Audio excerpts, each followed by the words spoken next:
Hi, welcome to another Shotsaver video with me, Sam Everson, and today we're going to look at awkward lies around the green. So I'm going to give you a couple of ideas on uphill and downhill chip shots in particular, where we can just make one or two setup adjustments just to try and make this shot come off a little bit more consistently. So it's generally the strike which then influences the distance that can be affected when we're tackling these shots. So the first little rule we're going to remind ourselves of, and it will work both up and downhill, is when we're set to the golf ball here, we want to make sure that we have the weight favouring the lower foot and the ball position slightly favouring the front foot. This is going to help us hit with a slope and hopefully make a nice clean contact. So I'm in an uphill position here, so I've got to understand initially that the uphill slope is going to effectively add loft to whichever club I use. So in this situation I would advise we loft down maybe one or two wedges and just understand that the upslope in itself is going to make that club go a little bit higher than it normally would. So we've just got to guard against, if we're on an upslope and we take our lob wedge or even our sand iron to get over a bunker, we've just got to be aware that the upslope is going to add loft, and then it's quite common then it goes too high, not enough forward momentum, and then we plonk it in the hazard. So I'm going to wedge down a little bit to a pitching wedge, and we're going to take that rule there. So I'm going to get the weight favouring my lower foot, ball a little bit up near my higher foot, and we're just going to, you can see that position there now, I've got my shoulders in line and my hips in line with the slope, and I'm on quite a severe slope here, so we're going to make sure that we've got a nice solid base. We've got our body lined with the slope, and then from here the only thing we've got to make sure is we're going to do a couple of practice swings, just brushing the turf.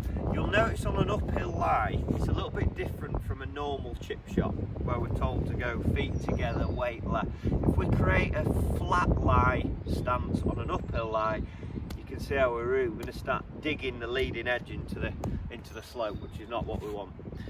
So we're going to widen the stance, weight favouring this lower foot. Remember, that's the rule we're going to use for all these chip shots, and then from there we're just going to make a few practices hitting with the slope.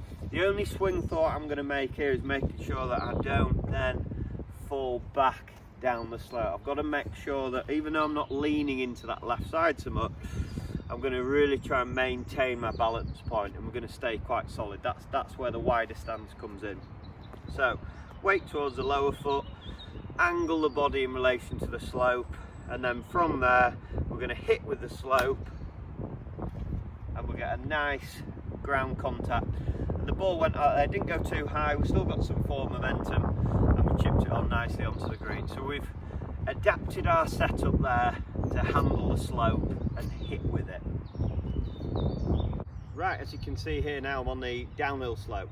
So we're going to have a little go at this shot now, using the same rule we worked on with the uphill lie. Obviously it's just going to be reversed in which foot it is. So we're going to make a nice wide stance again. We're on a down slope, so we need to maintain that stability. If we took our normal little chipping stance, for example, here on this down slope here, already I feel like I'm losing my balance as I swing. So we've got to try and make sure we get that left foot for a right-handed golfer down that slope. And then we're going to lean the hips and the shoulder line down with the slope, and it's basically from there again we're just trying to make a few swings where we feel like we can hit with the down slope.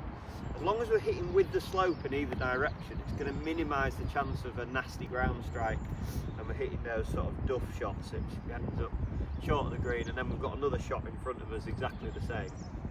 So weight towards the lower foot, ball towards the higher foot, and then from there we're just going to hit with the slope.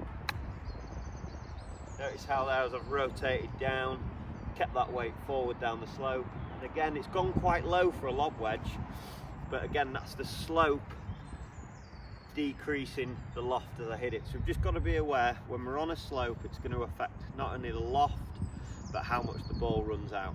Okay, so in that situation there I've lofted up and the slope's made the ball flight a little bit lower than a normal lob wedge. Right, so hopefully those little tips will help you next time you're on the course and you're potentially in a little tricky position around the green with a chip shot. And I think if we could just remember that basic rule, when we're on a slope we've got to think club selection, what the slope's going to do to the loft. We're going to take a nice wide stance in all positions on the slope, and then we're going to make the weight favour the lower foot and the ball position favour the higher foot. And if you make those adaptations next time you're out there, you should find the strike improve, and we can potentially get that ball up and down next time you're in a tricky spot. So thanks for watching again. As always, if you've got any feedback, it's always great to hear. And until then, I'll see you on the next video of the Shotsaver series. Thank you.